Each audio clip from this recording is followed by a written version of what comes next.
चलो बच्चों, तो क्लास स्टार्ट करते हैं आज की, है ना। Let's start our class. पिछली क्लास में हम कुछ कॉन्फ़िगरेशन के बारे में पढ़ रहे थे। अरे वाह रूपांशु, वेरी गुड वेरी गुड। तो हम कुछ कॉन्फ़िगरेशन के बारे में पढ़ रहे थे। हमने दो रूल्स तक लिख लिए थे, एक ऑफ बाउ और एक हुंज रूल।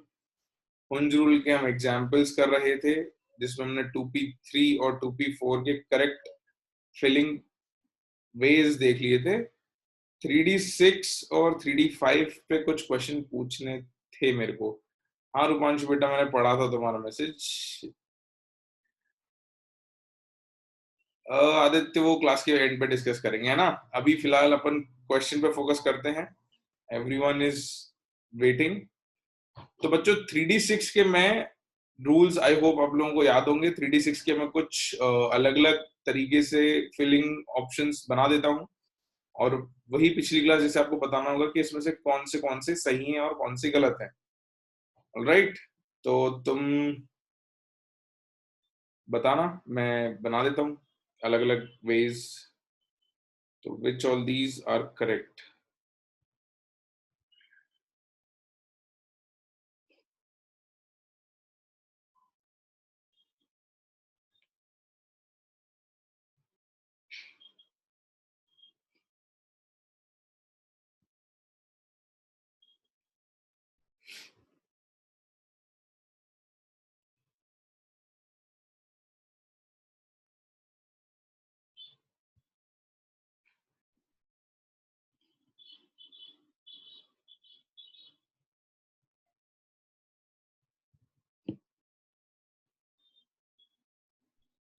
हाँ आदित्य, क्या हो गया?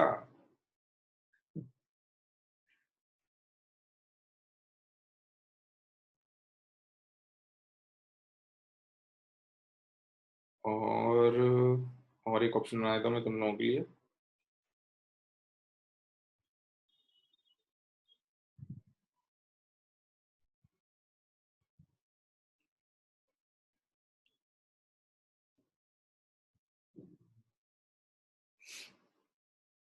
तो ये इसमें से कौन कौन से सही हैं और कौन कौन से गलत हैं?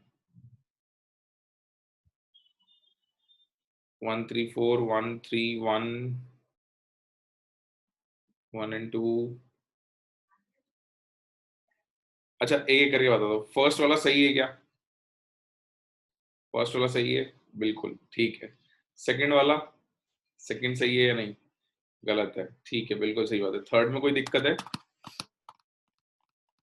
नहीं है, थर्ड करेक्ट है, बिल्कुल सही। फोर्थ में कोई दिक्कत है? फोर्थ में कोई दिक्कत है? दिक्कत है क्या? मतलब गलत है कि पहले ये तो सही है गलत है? फोर्थ गलत है क्या? गलत है, बिल्कुल गलत है। क्यों गलत है? क्योंकि ये जो है ये एंटी पैरेलल रखा हुआ, और हमने कहा था उन रूल के हिसाब से कि पैरेलल स्पिन होने चाहिए, तो ये भी गलत है। राइट, बिल्कुल। और लास्ट एक एग्जाम्पल और कर लेते हैं, उसके बाद मैं आपको एक नोट लिखवा दूंगा। फिर हम लोग पॉलीस्टरीन प्रिंसिपल पे आगे बढ़ जाएंगे, और उसके बाद हम लोग कॉन्फ़िगरेशंस लिखेंगे आज ही। तो 3D5 को फिल करने के सही तरीके अलग अलग क्या क्या हो सकते हैं? 3D5 को कितने अलग तरीके से सही से बना सकते हो, तो ये बता सकते हो कितने तरीके से तुम सही? हाँ, अरे वाह कुमुद, वेरी गुड, गुड चयन। विभव 5 तरीके से? नहीं नहीं नहीं, देखो दो ही तरीके हो पाएंगे सही एग्जैक्ट सी बनाना हो तो। सारे पैरेलल स्पिन अप हो 5, या फिर सारे पैरेलल स्पिन डाउन हो जाए 5। और तो कोई तरीके वेरिएशन ही नहीं, क्योंकि पेयरिंग किसी में हो ही नहीं है। तो these are the two correct ways in which 3D5 can be filled. ठीक है, तो या तो सारे पैरेलल अप या सारे पैरेलल डाउन।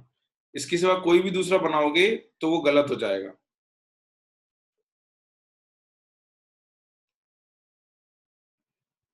बिल्कुल, 5 इज नंबर ऑफ इलेक्ट्रॉन्स। बिल्कुल बेटा, यहाँ 5 जो है वो नंबर ऑफ इलेक्ट्रॉन्स बताता है। This is number of electrons. ठीक है। पेयरिंग क्यों नहीं है वेदिका? ये तो लास्ट क्लास में पढ़ा था ना। हुंज रूल यही तो कहता है कि पेयरिंग तब तक नहीं होगी जब तक सब में कम से कम एक इलेक्ट्रॉन नहीं आ जाएगा एक एनर्जी लेवल पे। हाँ ऋतिक बेटा, जो डाउट है भेजो ना, जल्दी भेजो।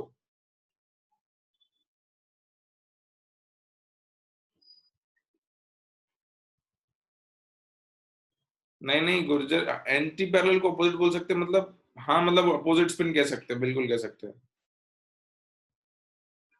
हाँ विधान, बिल्कुल। यहाँ तक नोट कर लिया सबने? Everyone noted this down? तो मैं कुछ नोट लिखवा दूं यहाँ। ठीक है।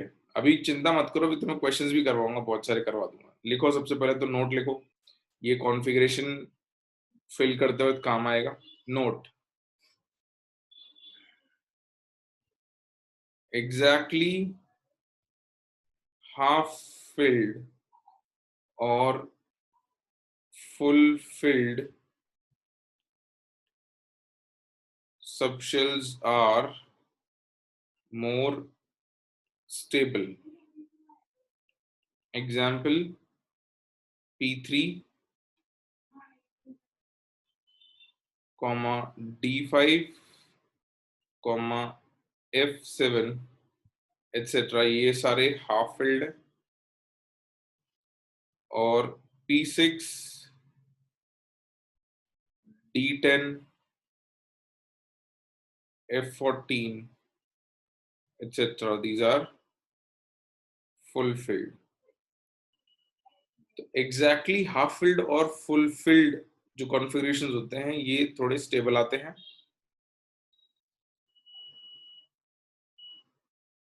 ऋतिक बेटा, कितने बॉक्स बनाने कैसे पता चलेगा? तुमने मेरे को लगता है पुरानी कई सारी क्लासें मिस करी हैं, है ना?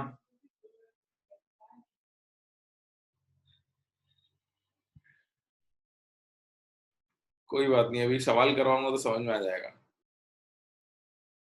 हाँ भाई, लिख लिया सबने? बिल्कुल वैभव, सही कह रहे हो। एक बॉक्स मतलब एक ऑर्बिटल, अब जितने ऑर्बिटल होंगे उतने बॉक्स बनाएंगे। ओके, तो दिस वाज हुंज रूल और पॉलीज एक्सक्लूजन प्रिंसिपल और लिख लेते हैं, उसके बाद कुछ क्वेश्चंस बताता हूँ और कुछ नोट और करवाऊंगा। तो दो रूल्स ये हो गए थे हमारे, ऑफ बाउ और हुंज हुंज रूल। थर्ड लिखो, थर्ड बच्चों, Pauli's exclusion principal. Pauli's exclusion principle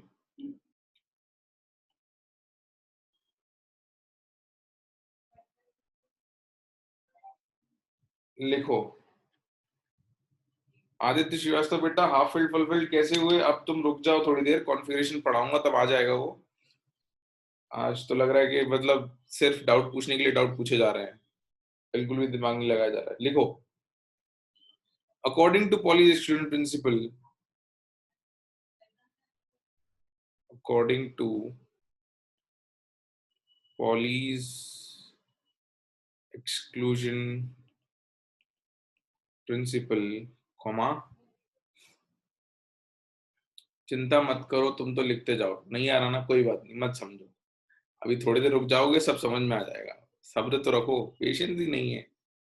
according to Pauli's exclusion principle, हर बार हर कुछ दिनों में को याद दिलाना पड़ता है कि बेटा कहानी पूरी होगी तब तो समझ में आएगी, आधी कहानी नहीं समझ में आती, है ना? According to Pauli's exclusion principle, according to Pauli's exclusion principle, no two electrons in an atom, no two electrons in an atom can have the same set of all the four quantum numbers, cannot have, no two electrons can have the same set of all the four quantum numbers. Aditya बेटा, दिमाग में question आते तो कोई बात नहीं, आने दो, जवाब मिल जाएंगे, थोड़ा पेशेंस रखोगे तो। हर सवाल का जवाब मिल जाए जरूरी तो नहीं है ना। बहुत इंपॉर्टेंट सवाल होता है जिंदगी में एक, लेकिन उसका जवाब तो सालों तक नहीं मिलता, क्या करें, है ना? कि जिंदगी जी क्यों रहे हैं, इसका जवाब तो मिलता नहीं, बट जीते हैं ना जिंदगी फिर भी। किसी दिन मिल जाएगा इसका भी जवाब तुम्हें कि जिंदगी जी क्यों रहे हो, है ना। मजे के लिए नहीं जी रहे, पागल हो गया ये रैंडम जवाबों के मत। चलो ये सब बातें कभी और करेंगे, अभी इधर इधर, है ना। सवालों के जवाब मिलते हैं सही टाइम पे। लिख लिया? क्या रैंडम जवाब देते हो।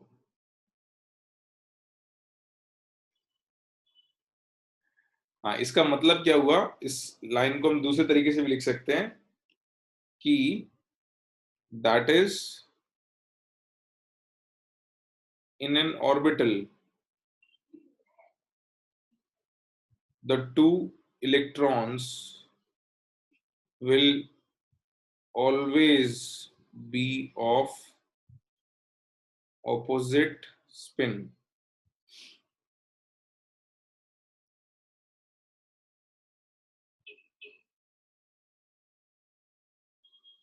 In an orbital, the two electrons will always be of opposite spin. इसका मतलब ये हुआ। तो अगर तुमको वो एग्जांपल याद हो कि हम चार क्वांटम नंबर्स को इलेक्ट्रॉन के एड्रेस की तरह ट्रीट अगर करें, तो दो इलेक्ट्रॉन अगर एक ही ऑर्बिटल में है, दो इलेक्ट्रॉन अगर एक ही ऑर्बिटल में है, तो उनका n, l और m तीनों क्वांटम नंबर सेम होंगे। If two electrons are in the same house, तो उनका सिटी, कॉलोनी और हाउस नंबर सेम आएगा, होगा ना। तो अगर दो लोगों का सिटी सेम है, कॉलोनी सेम है, हाउस नंबर सेम है, तो कम से कम किसको अलग होना पड़ेगा, रूम नंबर को, यानी कि स्पिन को अलग होना पड़ेगा, तभी उनका एड्रेस अलग अलग आएगा। और रूल ये कह रहा है कि किसी भी दो इलेक्ट्रॉन का एग्जैक्ट एड्रेस सेम नहीं हो सकता। तो अगर एक ही ऑर्बिटल में दो इलेक्ट्रॉन हैं, तो उनका स्पिन ऑपोजिट आना ही पड़ेगा। आई बात समझ में? लिख लिया? Why is this the case? अब बेटा ऐसा है, अब मैं क्या कर सकता हूं। ये इट्स लाइक आस्किंग कि ग्रेविटी क्यों है। अब ग्रेविटी है, लॉज ऑफ नेचर पढ़ रहे हैं, अब एटम जैसा है वैसा है, हमने बस पता किया है कि ऐसा है, तो हम बता रहे हैं कि इस तरीके से मिलता है। लिख लिया सबने? अब इस रूल्स का यूज करना शुरू करते हैं अपन। चलो ये अब काम की चीज आएगी, अब तुम्हें समझ में आ जाएगा अब कैसे होगा। अब ये रूल्स का यूज करते हैं, देखो। क्वेश्चन लिखो, write down the electronic configuration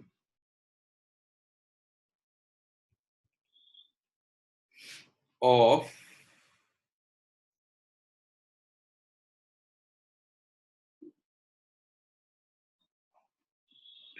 एक सेकंड सवाल लिखो। दिव्यांश सिंह ने कुछ सवाल पूछा, इसका जवाब मैं जरूर दूंगा। Write down the electronic configuration of first 30 elements of periodic table. First 30 elements of periodic table, है ना।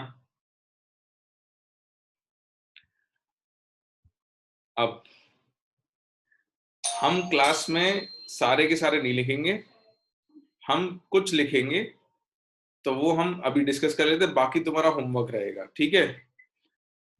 रमन बेटा मेरी बातें सुन लो। हाँ, तो मैं कुछ अभी केसेस यहाँ डिस्कस कर रहा हूँ। जैसे मान लो पहले मैं सोडियम की बात कर लेता हूँ, Na का एटॉमिक नंबर होता है 11। अब देखो रूल्स का यूज करेंगे, कैसे फिल करेंगे। सबसे पहले हम ऑर्डर ऑफ ऑर्बिटल्स देखेंगे। सबसे कम एनर्जी पे कौन सा सबशेल आता है? 1s बेटा, 1s 1s। ये देखो, सबसे पहले ऑफ बाउ रूल यूज करोगे तो सबसे पहले 1s आएगा, ये फिल होने के बाद 2s आएगा, फिर 2p, फिर 3s 3p। ऑर्डर पता होना चाहिए, ठीक है। ये तो ऑर्डर है, तो मैं पहले ऑर्डर लिख लेता हूँ। 1s, फिर 2s, फिर 2p, फिर 3s, फिर 3p एंड सो ऑन। ऐसे चलेगा, देखते हैं कहाँ तक जरूरत पड़ेगी अपने। अच्छा, इसके बाद मैंने कहा था कि फिलिंग जो होगी वो लोअर एनर्जी से हायर एनर्जी की तरफ होगी। तो सबसे पहले 1s होगा, 1s में कितने इलेक्ट्रॉन आ सकते हैं, s सबशेल में कितने आ सकते थे बच्चों, 2, तो इसको मैं लिख दूंगा 1s2। फिर 2s में कितने आ सकते हैं, 2, है ना। अच्छा 4 हो गए, भरने कितने इलेक्ट्रॉन है कुल मिला के अपने को, कितने भरने, 11, तो 2p में कितने आएंगे, 6। अच्छा 10 हो गए, कितने बच गए, एक बच गया। तो 3s में फिल तो 2 हो सकते हैं, पॉसिबिलिटी तो 2 की है, जगह 2 की है, 2 लोग आ सकते हैं, लेकिन हमको रखना एक ही है, तो हम कितना रखेंगे इसमें, एक। इसके ऊपर के लेवल्स की हमको जरूरत नहीं है, तो इनको हटा देते हैं, ये हमारा कॉन्फ़िगरेशन आ गया। This is the configuration of sodium. Krishna बेटा देखो, ऐसा है कि ना तो मैंने तुम्हें कॉपर का एक्सेप्शन बताया ना क्रोमियम का, right, and I deliberately ignored those doubts because I'll take them when I'll explain it. लेकिन अगर तुम कंटिन्यूअसली रैंडम डाउट्स पूछते रहोगे और इस पे फोकस नहीं करोगे कि मैं क्या बता रहा हूं, तो either I have to ignore you for some time or I'll have to remove you from the class. Random doubts नहीं, सीख लो, मैं बता दूंगा कि एक्सेप्शन क्या है, क्यों है, जब नहीं हो, टॉपिक खत्म हो जाए, फिर भी रह जाए, तो तुम डाउट्स पूछ सकते हो, है ना। Don't run ahead of the class please, ठीक है। सोडियम का कॉन्फ़िगरेशन ये आएगा। अब देखो इसको भरने में तुम सिर्फ ऑफ बाउ रूल का भी यूज करते तो भी भर देते, मतलब इसमें होन्स रूल और पॉलीज प्रिंसिपल का यूज नहीं हुआ। उसका यूज कहाँ आएगा, जब हमको इसका डायग्राम बनाना पड़े, कि मतलब पेड अनपेड इलेक्ट्रॉन निकालने को बोल दे कोई कि इसमें अनपेड इलेक्ट्रॉन कितने हैं ये बताओ, तो उसमें हम क्या करेंगे, उसका रिप्रेजेंटेशन बनाएंगे, 1s 2s 2p और 3s। तो अब जो है,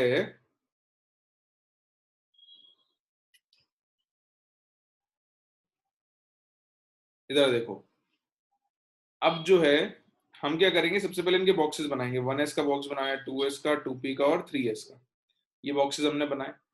अब इसमें हमको अगर कोई बोलता है कि अनपेड इलेक्ट्रॉन पता करो या कितने पैरेलल स्पिन के हैं, कितने अपोजिट स्पिन के, तो हम बता सकते थे कैसे, 1s के 2 इलेक्ट्रॉन फिल करने अपने को,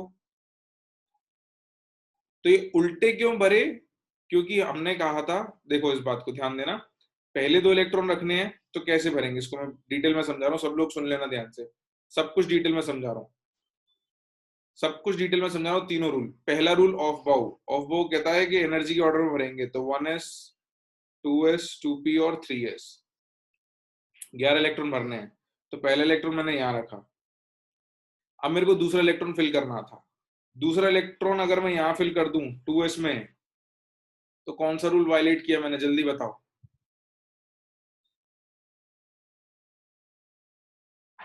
ऑफ बाउ, है ना। अगर मैंने 2s ऊपर भर दिया तो मैंने ऑफ बाउ वायलेट किया, क्यों, क्योंकि ऑफ बाउ ने कहा था कि पहले एक एनर्जी पे सारे इलेक्ट्रॉन भरो उसके बाद आगे जाना, पहले एक एनर्जी पे सारे इलेक्ट्रॉन भरो उसके बाद आगे जाना, इसीलिए जब दूसरा इलेक्ट्रॉन भरना होगा तो मैं 1s पे यहां भरूंगा, ठीक। ये 2 इलेक्ट्रॉन हुए, अभी और आगे आते हैं, फिर तीसरा इलेक्ट्रॉन रखना है, तो अगला एनर्जी 2s का है, तो इसमें तीसरा आया। अच्छा उसके बाद चौथा रखना है मेरे को, तो चौथा इलेक्ट्रॉन अब यहीं रखना पड़ेगा क्योंकि इस लेवल पे तो एक ही ऑर्बिटल है। अब ये चौथा इलेक्ट्रॉन अगर मैं ऐसे ही रख दूं, सीधा रख सकता हूं क्या मैं, पैरेलल स्पिन रख सकता हूं क्या, नहीं रख सकता। कौन मना करता है पैरेलल स्पिन रखने से, कौन सा रूल मना कर रहा है मेरे को, पॉलीज, बेटा पॉलीज, पेयरिंग का काम पॉली का है, तो पेयरिंग करने के बाद पैरेलल स्पिन का काम पॉलीज का है, तो पैरेलल नहीं रखूंगा मैं, इसको एंटी पैरेलल रखूंगा, क्योंकि पॉलीज प्रिंसिपल में मुझे बताया गया था कि एक ही ऑर्बिटल में सेम स्पिन नहीं रखेंगे, ठीक। अच्छा इसके बाद अगला इलेक्ट्रॉन किसमें जाएगा, 4 यहां तक भर दिया, अगला इलेक्ट्रॉन किसमें जाएगा, 2p में, ठीक है। तो 2p में मैंने 5वां रखा, या चलो 5वां यहां रखना जरूरी नहीं, कहीं भी रख सकते हैं, 2p में किसी भी एक में रख सकते हैं, मैंने 5th रख दिया। 6th इलेक्ट्रॉन किसमें जाएगा, 2p में ही आएगा। अच्छा 2p में मैं पेयरिंग कर सकता हूँ कि 6th की डायरेक्ट पेयरिंग कर सकता हूँ क्या, नहीं कर सकते, है ना, नहीं कर सकते। क्यों नहीं कर सकते, क्योंकि हुंज ने कहा था, क्या कहा था हुंज ने, कि एक लेवल पे पेयरिंग तभी शुरू होगी जब जब सब में कम से कम क्या हो जाए, एक इलेक्ट्रॉन आ जाए। बिल्कुल बिल्कुल। तो अगला इलेक्ट्रॉन भी मेरे को पैरेलल स्पिन का रखना पड़ेगा और बगल में ऑर्बिटल में रखना पड़ेगा। तो किसी भी एक में और रख सकते हो। ये सिक्स्थ इलेक्ट्रॉन, ये सेवेंथ। आप पेयरिंग कर सकते हैं क्या? बिल्कुल। उसके बाद, अरे अपने पास जगह कम हो गई इसमें, second. Six, seventh, eighth, ninth, tenth, ये 10 हो गए। एक इलेक्ट्रॉन बच गया, वो 3s में आ जाएगा। अब इसमें नंबर ऑफ अनपेड इलेक्ट्रॉन कितने, कोई बता सकता है? और नंबर ऑफ पेड इलेक्ट्रॉन कितने हैं? नंबर ऑफ अनपेड एक, नंबर ऑफ पेड 10। ठीक है। तो जो तुम्हारे दिमाग में रैंडम इधर उधर के सवाल घूम रहे थे उसमें से काफियों के जवाब तो ऑलरेडी मिल गए होंगे इस एग्जाम्पल में, है ना? अब और आगे बढ़ते हैं, और कुछ एग्जाम्पल्स में और कुछ चीजों के डाउट्स क्लियर होते जाएंगे। ये बना लिए सबने?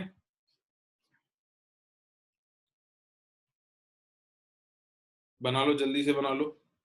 कुछ और केसेस मैं डिस्कस करा रहा हूँ, बाकी केसेस आपको खुद करने होंगे, वो मैं होमवर्क दूंगा।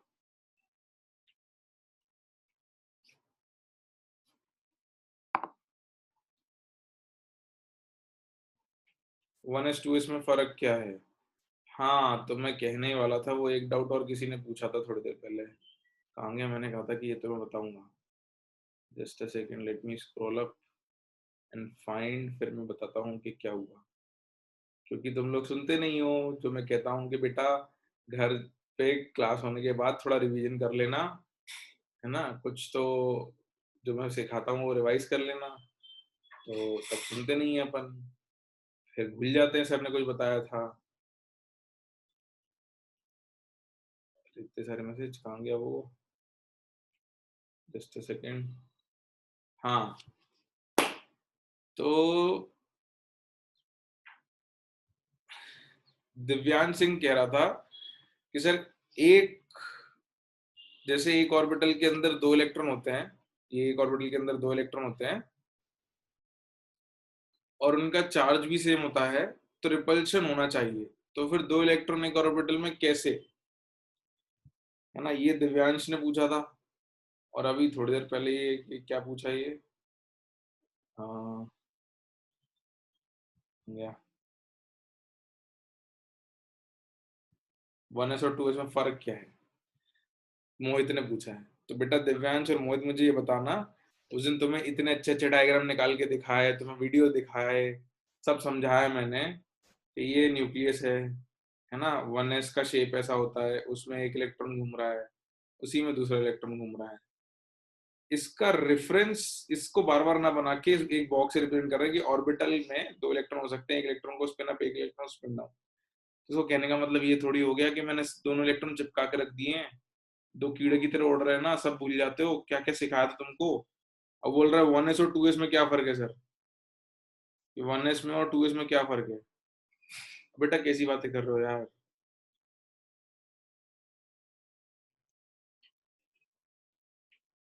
है ना? तो तुम एक काम किया करो, वो जो मैंने लेक्चर्स रखे हुए हैं यूट्यूब पे तो भी तुम्हारे लिए, तुम देखते रहा करो। सही में, मतलब क्या क्या पूछ रहे हो यार, मतलब कुछ तो सोच के पूछो, भूल ही जाते हो सब। मतलब और 1s लिखा है तो 1s मतलब बॉक्स थोड़ी हो गया यार, कि कैसे डब्बा थोड़ी इसके अंदर दो इलेक्ट्रॉन रखे हैं। चलो आगे बढ़ते हैं। भूल जाते हैं सब, रिवाइज करके रखा करो, ऐसे ऐसे रिवाइज नहीं करोगे तो सब गड़बड़ हो जाएगी। आ जाओ, और एक किसी दूसरे का इलेक्ट्रॉन फिलिंग करते हैं अपन। किसकी करें? टाइटेनियम की करते हैं, चलो। Let's do this for titanium. Atomic number 22। लिखो जरा कॉन्फ़िगरेशन लिखो, लिखो लिखो टाइटेनियम का लिखो। पहले अभी, अभी बीच में कोई डाउट नहीं, पहले कॉन्फ़िगरेशन लिखो, उसके बाद भेजना, डाउट नहीं तो मिस हो जाएगा डाउट। वाह, वेरी गुड आयुष बेटा। 1s 2s 2p 3s order कहाँ से आया? कोई बात नहीं, तुम ना कल का लेक्चर की रिकॉर्डिंग देखना पिछली, उसके बाद बात करेंगे कि 1s 2s 3s कहाँ से ऑर्डर आता है। हे भगवान, तुम्हें ही पढ़ाया था ना पिछले लेक्चर मैंने, कि किसी और को पढ़ा दिया? ऐसे ऐसे सवाल पूछ रहे हो यार। हाँ भाई, विधान कुछ तो गड़बड़ किया है तुमने। टोटल इलेक्ट्रॉन गिनना जरा, तुमने कुछ गड़बड़ की है। कृष्ण बेटा सही है, बिल्कुल सही है। तो सबसे पहले तो क्या करोगे, तुम एनर्जी सीक्वेंस में लिखोगे order 1s 2s 2p 3s 3p 4s और 3d। ये सीक्वेंस था। इसके आगे का भी लिख सकते हैं जरूरत पड़े तो, 4p and so on, but mostly जरूरत नहीं पड़ेगी। सबसे पहले तो ये करोगे, है ना? आप सुनते जाओ, काफी लोगों ने आंसर दे दिए हैं और सही भी दिए हैं, शशांक ने भी दिया है और भी लोगों ने दिए हैं। अब कितने इलेक्ट्रॉन फिल करने हैं अपने को? 22। तो फिल करना शुरू करते हैं। 1s के अंदर 2, 2s के अंदर 2, 2p के अंदर 6 आ सकते हैं, मैक्सिमम 6 रख दिए। 3s के अंदर भी 2 आ सकते हैं, 3p के अंदर 6 आ सकते हैं, 4s के अंदर 2 आ सकते हैं। कितने हो गए टोटल यहाँ तक? कितने हो गए? 20, है ना? कितने बच गए और भरने को? 2। तो 3d 2, और उसके आगे का हमारे किसी काम का नहीं है तो उसको हटा देते हैं। ये कॉन्फ़िगरेशन हो गया। अब मेरा सवाल तुमसे ये है कि इसमें नंबर ऑफ अनपेड इलेक्ट्रॉन कितने हैं, बताना जरा। और जो लोग ये जीरो लिख रहे हैं ना, बिना बॉक्सेस बनाए तुम्हें अनपेड कैसे पता? बस इवन नंबर है तो अनपेड जीरो हो गया क्या? बॉक्स बनाओ, ढंग से बनाओ। काफी सारे लोग सही जवाब दे रहे हैं, मैं कुछ के नाम ले देता हूँ। विजिक्षु, मोहित, शशांक, तन्वी तुमने गड़बड़ की है। और किसका आंसर सही है? पुष्कर, गर्व, अमन, अरे अब तो बहुत ज्यादा मैसेजेस आ रहे हैं। रवि ठीक है, विधान गड़बड़ है, प्रेशा का आंसर सही है, सक्षम ठीक है, यशोधरा ठीक है। चलो ओके, आंसर मैं बता देता हूँ। 2 आएगा। क्यों आएगा? बॉक्सेस बनाओ तो तुम्हें समझ में आ जाएगा। या इनफैक्ट तुम्हें मैं एक काम और बता देता हूँ कि बॉक्सेस सारे बनाने की जरूरत नहीं है। सुन लो सुन लो, अब सुन लो। बिना सारे बॉक्सेस बनाए कैसे बताएंगे? अगर सब शेल्स फुल्ली फिल्ड है तो क्या उसमें कोई अनपेड इलेक्ट्रॉन होगा?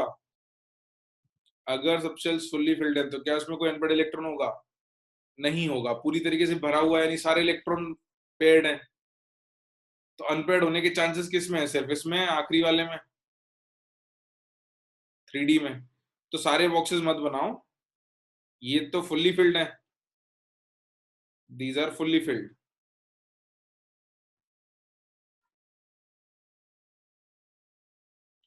तो अकेला 3D बना लेते हैं, इसमें देख लेते हैं कितने अनपेड आ रहा है। तो 3D के अंदर कितने बॉक्स बनेंगे, यानी कितने ऑर्बिटल होते हैं डी सबशेल में? कितने ऑर्बिटल होते हैं? 5। 5 ऑर्बिटल में इलेक्ट्रॉन कितने फिल करने हैं? 2। तो 1 और 2 कहीं भी भर दो। तो अनपेड कितने हो गए? 2 आ गए। आसान चीज है, लेकिन करोगे तो आएगा फटाफट से। चलो आगे बढ़े।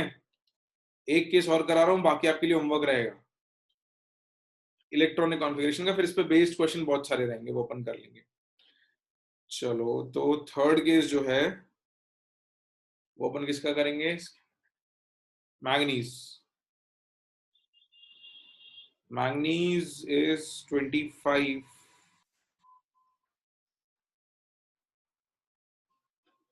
और एक और देता हूं, आयरन 26। दोनों के कॉन्फ़िगरेशन लिखने हैं और अनपेड इलेक्ट्रॉन भी बताने हैं दोनों में कितने हैं।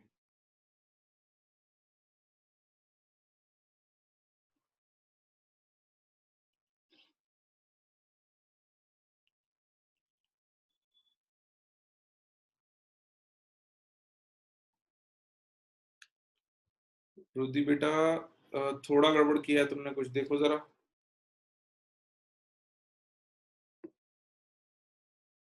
मैं टाइम दे रहा हूं 1 मिनट का। जल्दी से बना लो।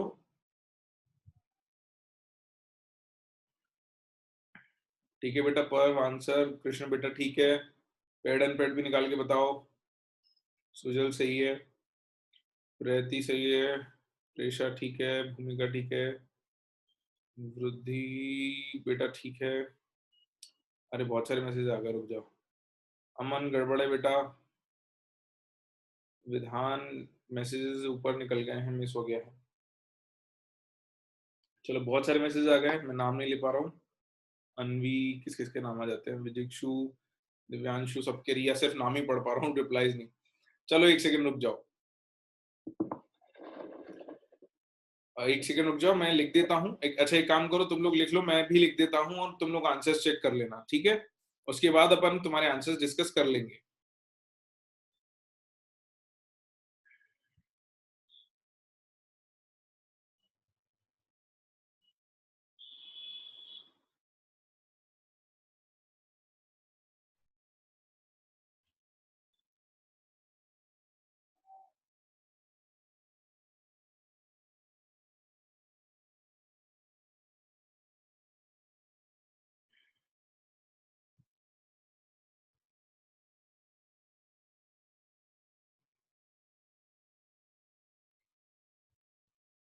तो बच्चों कितने अनपेड इलेक्ट्रॉन है बताओ जरा। मैंगनीज में 5, बिल्कुल सही बात है। और आयरन का कॉन्फ़िगरेशन लिखोगे तो ऐसे ही आएगा सेम, 1s2 2s2 चलता जाएगा 4s2 तक, और उसके बाद आएगा 3d6, राइट? बिल्कुल, तो ये सारे तो फुल फिल्ड है, these are fully filled.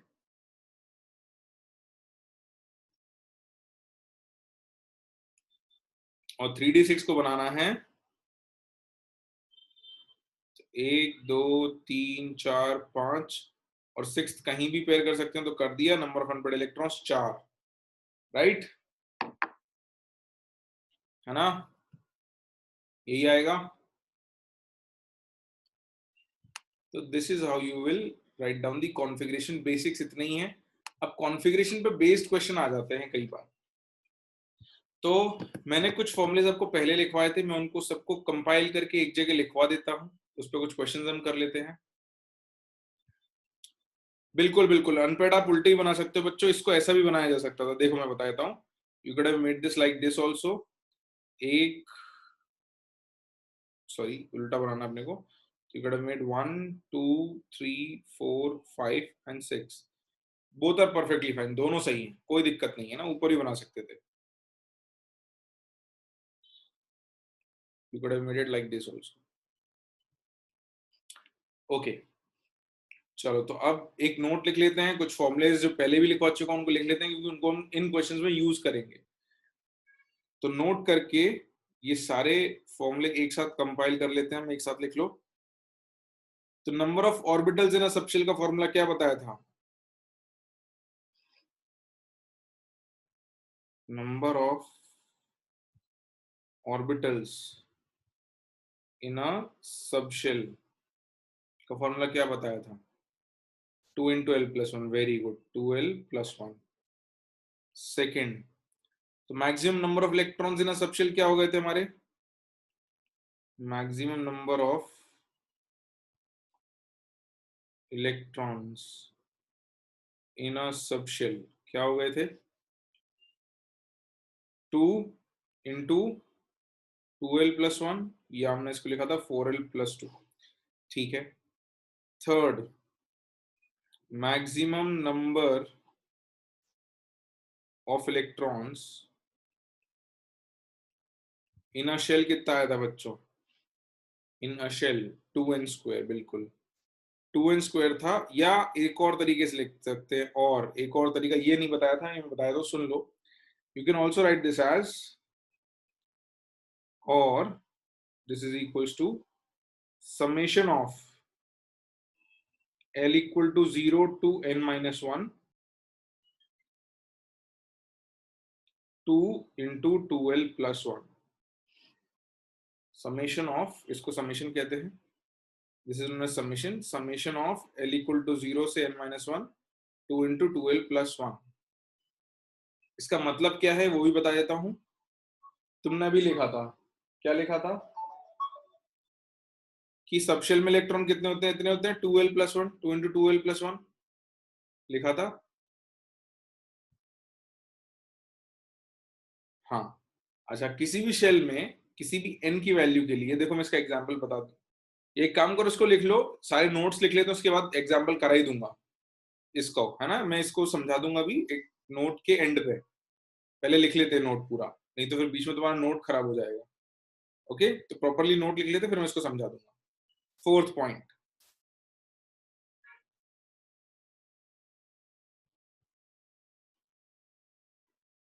Number of orbitals in a shell,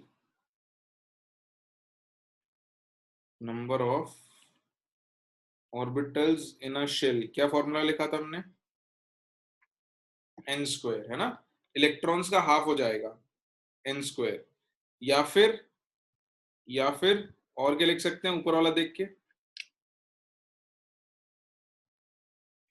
क्या लिख सकते हैं, summation of L equal to 0 से n-1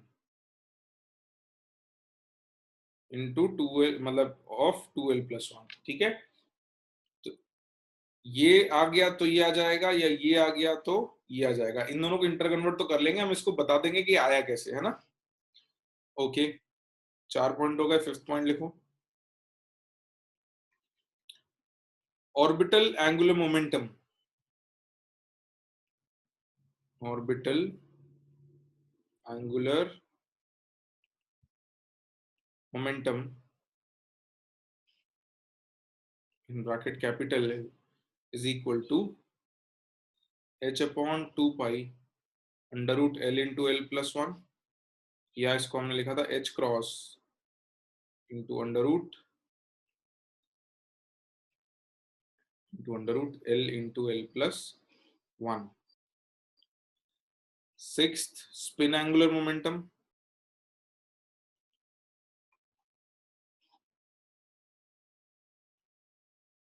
spin angular momentum is equal to h upon 2 pi under root S into S plus 1। बिल्कुल, very good very good. फिर seventh, orbit angular momentum,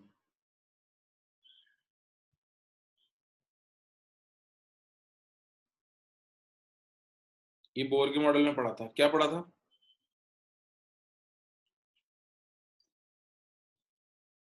bore के model में n into H upon 2 पाई, बिल्कुल n into H upon 2 पाई। यहाँ पे n क्या होता था, n क्या होता था, n इज शेल नंबर, या उसको प्रिंसिपल क्वांटम नंबर भी कह सकते हैं। n is your shell number और प्रिंसिपल क्वांटम नंबर, बिल्कुल। ओके, उसके बाद एट, स्पिन मैग्नेटिक मोमेंट, इसके सवाल नहीं करा है, लिख लिया था, इसके सवाल कराऊंगा मैं, इसलिए लिखवा रहा हूँ। ऑर्बिट एंगुलर मोमेंटम बेटा शेल का निकाल सकते हैं। उसके बाद लिखो spin magnetic moment, spin magnetic moment in bracket mu subscript s is equal to under root n into n plus 2, और इसकी यूनिट लिखी थी हमने बोर मैग्नेटॉन। और यहाँ पे n क्या था, यहाँ पे n क्या था, नंबर ऑफ अनपेड इलेक्ट्रॉन्स, बिल्कुल, number of unpaired electrons.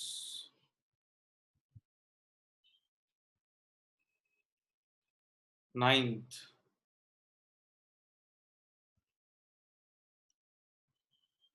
Total spin is equal to half into number of unpaired electrons. ये नई चीज है, ये पहले नहीं लिखी थी, वैसे लॉजिकल है।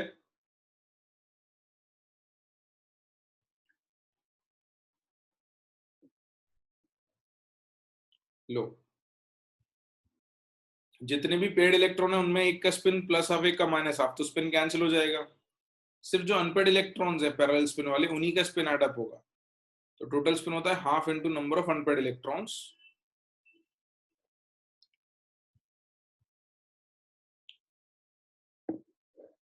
लिख लिया? कृष्ण क्या कह रहे हो तुम? Mu S is equal to,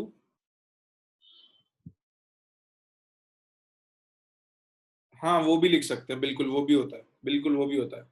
that is also one way of writing mu S, बिल्कुल।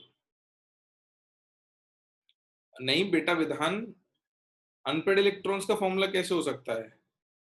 अनपेड इलेक्ट्रॉन तो कॉन्फ़िगरेशन से आएंगे ना।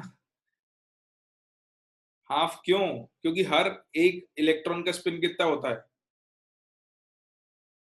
हर एक इलेक्ट्रॉन का स्पिन कितना होता है? या तो प्लस हाफ या माइनस हाफ, बट होगा तो हाफ ही ना। तो जब टोटल करोगे तो number of unpaired electron into half ही होगा। बिल्कुल। इसका यूज क्या है? ये टोटल स्पिन इसलिए निकालते हैं क्योंकि इससे स्पिन मल्टीप्लिसिटी निकलती है। या चलो इसको 9th पॉइंट में ही लिखो। टोटल स्पिन निकाला, इसका यूज करेंगे स्पिन मल्टीप्लिसिटी निकालने में। Spin multiplicity is equal to 2 into mod S plus 1। तो ये इसलिए लिखवा रहा हूँ क्योंकि अभी मेरे को इस पे तुमको प्रैक्टिस करवानी कुछ क्वेश्चंस की। बिल्कुल अमन, अभी मैं एग्जांपल में बता दूंगा। जो पेड इलेक्ट्रॉन है उनका टोटल स्पिन जीरो हो जाता है, क्योंकि एक का प्लस हाफ लिया, एक का माइनस हाफ लिया, तो जीरो हो गया टोटल। लिख लिया सबने?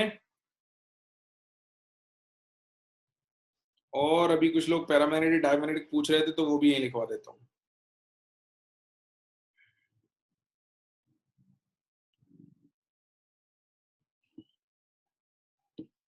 तो 10th में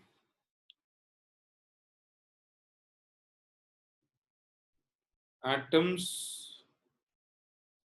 मॉलिक्यूल्स और आयंस विथ अनपेड इलेक्ट्रॉन्स, वो पैरामैग्नेटिक कहलाते हैं। डायमैग्नेटिक।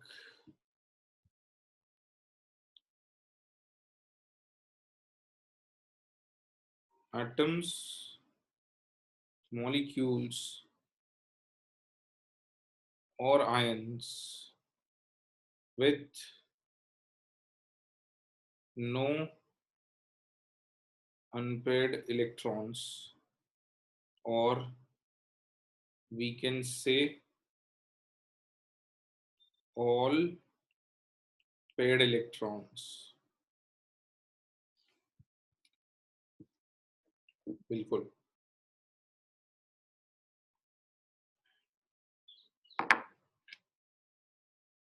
लिख लिया सबने?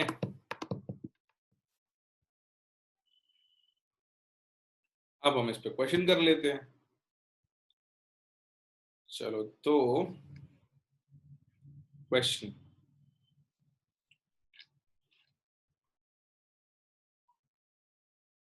इन द फॉलोइंग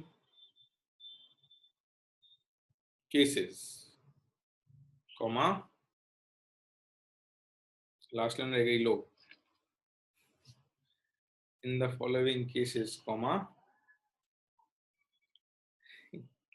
पैरामैग्नेटिक और डायमैग्नेटिक का मतलब क्या है? मतलब तो देखो बेटा फिर बहुत डिटेल में पढ़ाना पड़ेगा, बेसिक में बता देता हूँ।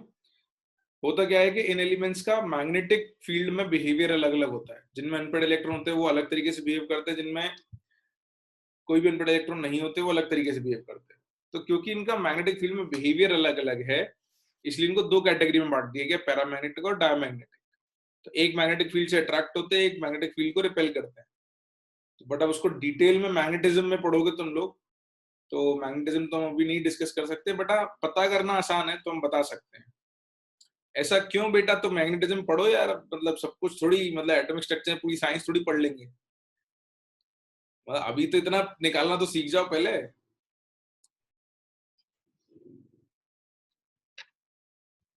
आज तुम्हारे को लेक्चर खत्म करने के बाद 5 मिनट ना भाषण देना पड़ेगा मेरे को। जिंदगी बहुत गलत फहमी है तुम लोगों को, बहुत ज्यादा।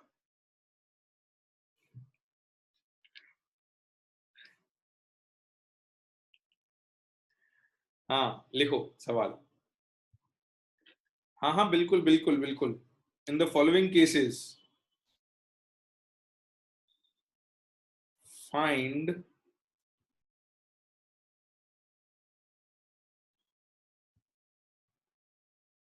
Find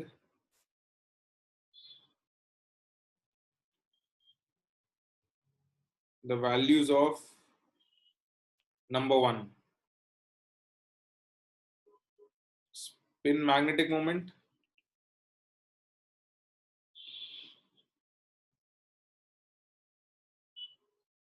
second total spin, third spin multiplicity, and fourth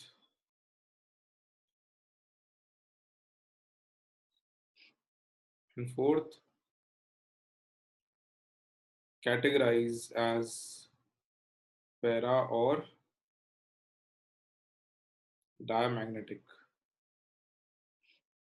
तो कुछ केसेस दे रहा हूं, उसमें तुमको मैग्नेट स्पिन मैग्नेटिक मोमेंट निकालना है, टोटल स्पिन निकालना है, स्पिन मल्टीप्लिसिटी निकालनी है, और पैरा और डायमैग्नेटिक में कैटेगराइज करना है। केसेस क्या हैं? पहला 7n14, दूसरा 6c12, और तीसरा 20ca40।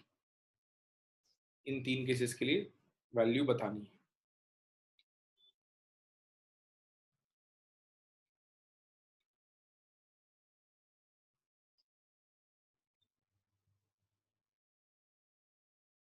बिल्कुल बिल्कुल। तो तुमको सारी चीजें ऑब्वियसली अनपेड इलेक्ट्रॉन से निकालनी पड़ेंगी, इसलिए तो करवा रहा हूं।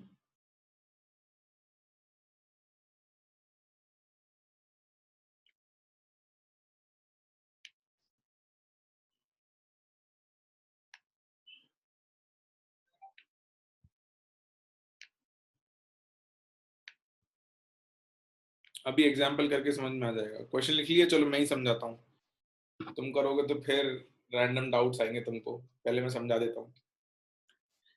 तो तुमको बहुत सारी चीजें निकालने को बोल दी हैं, डिपेंडेंट सब कॉन्फ़िगरेशन पे है। सबसे पहले क्या करना है तुमको, देखो इधर देख लो, बाद में सब कुछ कर लेना।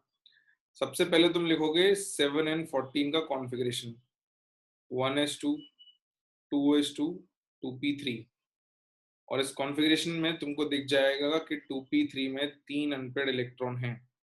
तो पहली चीज तुम लिखोगे number of unpaired electron is 3। Therefore पहला पॉइंट, म्यू एस का फॉर्मूला सिखाया था, n into N plus two. n की वैल्यू 3 है, तो अंडर रूट 3 इंटू 3 प्लस 2, तो ये आ गया रूट 15 बोर मैग्नेटॉन। ये तो पहले पार्ट का आंसर आया। ठीक है, दूसरे पार्ट में क्या पूछा था? टोटल स्पिन पूछा था तुमसे, टोटल स्पिन पूछा था। तो टोटल स्पिन क्या सिखाया था तुमको? Total spin is mod s, which is equals to half into number of unpaired electron। तो ये हो गया हाफ इंटू 3, यानी 3/2। अब ये फॉर्मूला क्यों आया ऐसा वो भी समझ लो यहीं पे। नहीं नहीं श्री, आज नहीं होगा ऐसा, चिंता मत करो, नहीं होगा ऐसा, बिल्कुल नहीं होगा। सुन लो, मैं समझा रहा हूँ तुमको कि ऐसा क्यों हुआ। लोग कह रहे थे कि सर ये फॉर्मूला कहाँ से आया। देखो, जैसे ही तुमने ये कॉन्फ़िगरेशन लिखा था 1s में 2, 2s में 2 और 2p में 3। अब इसमें देखो बच्चों, ये जो 1s है इसमें 2 इलेक्ट्रॉन है, एक का स्पिन प्लस हाफ, एक का माइनस हाफ, तो टोटल स्पिन इसका क्या हो गया? क्या हो गया? 0। ठीक है। फिर 2s में आए तुम, एक का प्लस हाफ दूसरे का माइनस हाफ, तो टोटल स्पिन इसमें क्या हो गया? 0। फिर 2p में आए और ऊपर मान लेते हैं प्लस हाफ है, ठीक है, माइनस हाफ भी ले सकते थे बट अब मान के चल रहे हैं प्लस हाफ है, तो एक प्लस हाफ, दूसरा प्लस हाफ, तीसरा प्लस हाफ, टोटल कितना हो गया? 3/2। तो हमेशा ही ऐसा होगा ना, जितने भी अनपेड होंगे उसका हाफ हाफ हाफ ऐड होगा, तो सीधे सीधे क्या कर दोगे? Half into number of unpaired electron. बस, सिंपल ही है, डायरेक्ट ही है ना? चलो, तो दो चीजें हो गई। स्पिन मल्टीप्लिसिटी के लिए टोटल स्पिन चाहिए था, इसलिए हमने टोटल स्पिन निकाला था, तो टोटल स्पिन से स्पिन मल्टीप्लिसिटी आएगी। स्पिन मल्टीप्लिसिटी का formula 2 into mod S plus 1। Spin multiplicity is 2 into mod S plus 1। Mod S की वैल्यू हमने ऊपर लिखा लगी है 3/2, इसको उठा के यहाँ रख दो, तो तुम्हें मिल गया 2 इंटू 3/2 प्लस 1। कितना आ गया ये? 4। Spin multiplicity is 4। और चौथा पॉइंट, सब्सटेंस जो है पैरामैग्नेटिक है, डायमैग्नेटिक है? सब्सटेंस क्या है? Paramagnetic. Substance is paramagnetic. Unpaired electron होंगे तो पैरामैग्नेटिक होगा, बस। तुम्हें और कोई दिमाग लगाने की जरूरत नहीं है, तुम्हें कुछ कंफ्यूजन लेने की जरूरत नहीं है। स्पिन मल्टीप्लिसिटी होता क्या है, मैं ठीक है इसका जवाब तुम्हें पूरी तरीके से तो नहीं दे पाऊंगा क्योंकि कुछ रीजन है, बट मैं बता देता हूँ कि होता क्या है थोड़ा सा, है ना? ये लिख लिया सबने? यहाँ तक लिख लिया? हाँ। अब देखो बच्चों, क्या हो रहा है कि जैसे कुछ लोग ये सवाल हर साल ही पूछते हैं और इसका सेटिस्फैक्ट्री आंसर दे पाना इस लेवल पे पॉसिबल नहीं होता, उसका रीजन बताता हूँ। देखो, जैसे तुमने ये लिखा √10 इंटू n+2 बोर मैग्नेटॉन, है ना? या तुमने कुछ एक फॉर्मूला लिखा ये स्पिन एंगुलर मोमेंटम। तो क्या होता है बच्चों, सुनो, तुमने एंगुलर मोमेंटम पढ़ा था, क्लासिकल एंगुलर मोमेंटम, MVR पढ़ा था? पढ़ा था या नहीं? फॉर्मूला पढ़ा था, तुमको ज्यादा डिटेल नहीं पता है। तो एंगुलर मोमेंटम की डिटेल तुम सर्कुलर मोशन में फिजिक्स में पढ़ते हो। तो क्लासिकल फिजिक्स में कुछ फिजिकल क्वांटिटीज हैं जो मोशन से रिलेटेड होती है, जैसे एंगुलर मोमेंटम हो गया, सेंट्रीपिटल फोर्स हो गया, सेंट्रीफ्यूगल फोर्स हो गया। तो ये सब फिजिकल क्वांटिटीज हैं जो मोशन से रिलेटेड है क्लासिकल मैकेनिक्स में, ठीक है? इसी तरीके से ये जो क्वांटिटीज हैं ये क्वांटम मैकेनिक्स में अलग अलग चीजों में यूज आती हैं, लेकिन क्योंकि हम क्वांटम मैकेनिक्स कभी भी पढ़ेंगे नहीं, है ना, एटलीस्ट अंडर ग्रेजुएट लेवल तक नहीं पढ़ेंगे, तो हम इनको एग्जैक्टली तो नहीं कभी डिराइव वराइव कर पाएंगे, इनको यूज नहीं कर पाएंगे, लेकिन इनकी वैल्यू कैलकुलेट करना हमको आता है, क्योंकि अनपेड इलेक्ट्रॉन निकालना हमको आता है, एल क्या ही हमको बेसिक पता है। तो इट्स लाइक MVR लिखना आता है तो आप MVR वैल्यू निकाल सकते हैं, फिर उसका यूज आप करना बाद में सीखोगे। एंगुलर मोमेंटम का यूज करना आपने अभी नहीं सीखा, वो रोटेशन में सीखोगे। सेंट्रीपिटल फोर्स का यूज करना आपने नहीं सीखा, वो रोटेशन में सीखोगे। तो इनका यूज करना आप नहीं सीखोगे, ये सिर्फ फिजिकल क्वांटिटीज है जो उनको निकालनी आनी चाहिए। क्यों आनी चाहिए? कभी आप आगे जाके क्वांटम मैकेनिक्स या क्वांटम फिजिक्स में काम करो तो ये उस चीज के बेसिक्स होंगे कि इतना तो आना चाहिए, तब तो उसके आगे आप काम करो। All right. तो इसीलिए इनको अपन यहाँ पे ज्यादा डिस्कस नहीं कर पाते, because these are quantities related to quantum mechanics.